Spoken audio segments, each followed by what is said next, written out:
95% of the people live and die without ever realizing what is their unique genius. People don't know what to do because we have not handled the most fundamental. You must just tweak your competence.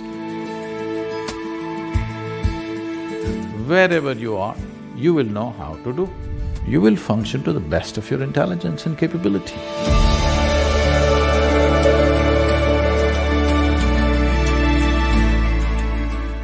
One of the things that someone that we actually met a couple weeks ago, the Dean of Harvard Business School, said to me, we were talking about leadership, and he was sharing his philosophy about leadership as the dean of a major business school.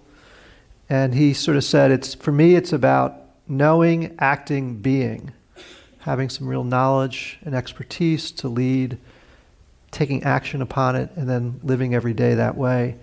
And one of the things that I think has been the most amazing about Sadhguru's journey is the actions that he has taken. You saw some of the programs up there, but maybe you can describe some of the things that you have going on in the world, because it's not just about coming and talking and meeting and philosophizing, it's actually about taking action. So maybe you can tell us some of the things that you have going on around the world and how you get them resourced. When we say being, we're talking about the fundamental nature of our existence. The quality of our existence will determine the quality of our perception, and the quality of our perception will determine the quality of what we know and what we do not know. Action is a consequence of this.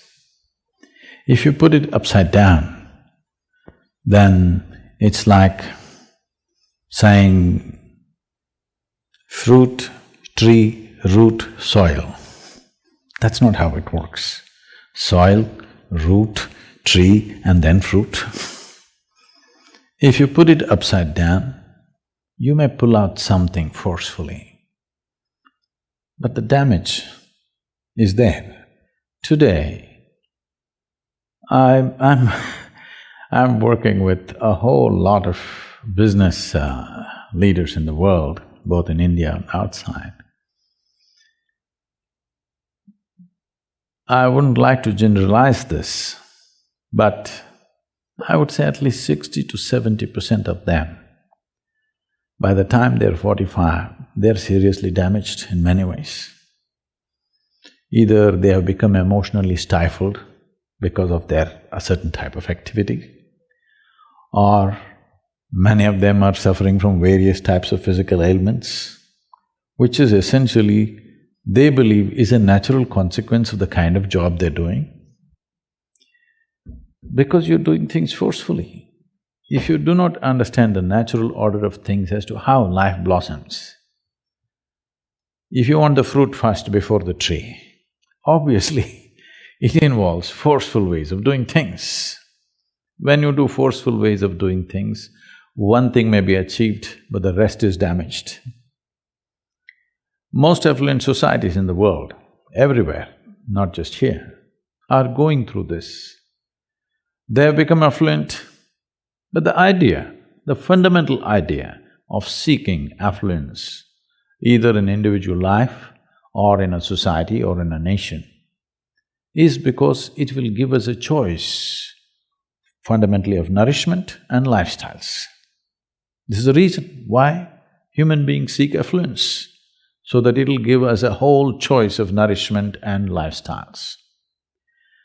Now, if you look at people's lives, these choices are not something that they're enjoying. These choices are just freaking them out. People don't know what to eat, people don't know what to do, because we have not handled the most fundamental. We want to be on the racetrack, but we don't want to build a machine for it, we just want to win. Nobody wins a race because they desire it. Who doesn't desire victory? Everybody does. But only competence wins in the end. So whether it's in a school or in a college or in a professional atmosphere, Instead of tweaking our competence, we are tweaking our desire, which we call as ambition or goal-orientedness or whatever. You're tweaking your desire without tweaking your competence, or you may be tweaking your competence, but it's coming behind the desire. No, you must just tweak your competence. What you can do may be beyond your desire, or it may be a little less than that, we don't know. But without tweaking your competence, you're trying to tweak your desire, which causes an unnecessary sense of stress when you do well. Look at the pain of that. You're suffering your well-being. This cannot be excused because our well-being is coming at a great loss and pain to every other creature on the planet. And we are suffering it simply because we are putting the cart before the horse. So, you cannot do being in the end, doing, knowing and being, no. Being first, how to be. If you don't know how to be, wherever we put you, you will suffer. If you know how to be, whether you work here in San Francisco or you have to work in the Mars, it doesn't matter. Wherever you are, you will know how to do. What will you do? You will function to the best of your intelligence and capability. That's all you can do. In our lives, if we do not do what we cannot do, it's not an issue. But if we do not do what we can do, we're a disastrous life. That's all we're trying to avoid, that we don't end up not being able to do what we can do. But once you create this unnecessary, completely avoidable stress that your desire is bigger than your competence, without tweaking the competence, instead of focusing everything and tweaking the competence, we are tweaking the desire. Now you're creating a situation where there is stress. Stress means you're moving towards incompetence, not towards competence. Any machine on the planet will function at its best only when there is no sense of friction. The least amount of friction means that machine is the most efficient machine. Why is that not true for human mechanism? If this functions with least amount of friction, this will function at its best. Will I be as good as you? Maybe not.